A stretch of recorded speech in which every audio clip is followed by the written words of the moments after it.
This may be one of the best ways to farm will and XP in Black Myth Wukong. Now this is the late game strategy, and you need to have made it to chapter 4 and have access to the temple entrance within the Temple of Yellow Flowers. Now before we go to the spot, there's a little bit of setup that we need to do. We're going to change the spirit that we use, the transform spell, and some of our other spells as well. Because the key here is to kill as many monsters as possible and then get back to the shrine and then reset. First, make sure you equip Bali Gulang in your spirit spot. We're going to need that tongue attack.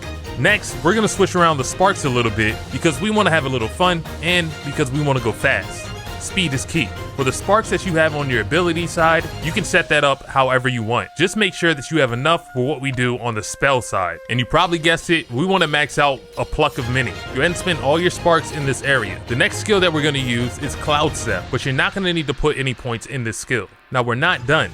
You need to change your transform spell to Ebon Tides. Now I'm sure you can use any transform spell that you like, but this is the one that I suggest because its attacks are wide sweeping and hit a lot of enemies all at once. The last piece of gear that I suggest that you get is a plantain fan.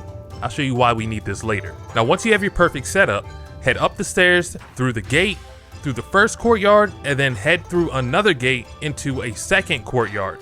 Now this courtyard is going to be filled with monsters. Just run around in a circle and aggro every single one of them so they start following you. Now there's going to be some that's laying down, standing up, some even hidden in the grass. Make sure that you run past every single one of them. For the ones that don't react to you and still may be asleep, just give them a quick love tap to wake them up. Now once you got them all gathered around you, hit that Cloud Step so they can start focusing on the clone. Next, call in your monkey minions, or pluck a mini, and let them start going to work. If you have the plantain fan, you can cast that as well. To turn it up a notch, go ahead and transform. Join the fight and clean up everybody. While you're doing your attacks, make sure you pay attention because these monsters do some poison damage and it can build up over time. But as long as you clean them out quick enough, because you can just teleport back to the shrine and refresh. Now like with everything, we can improve this method. Let's go over how we can do that.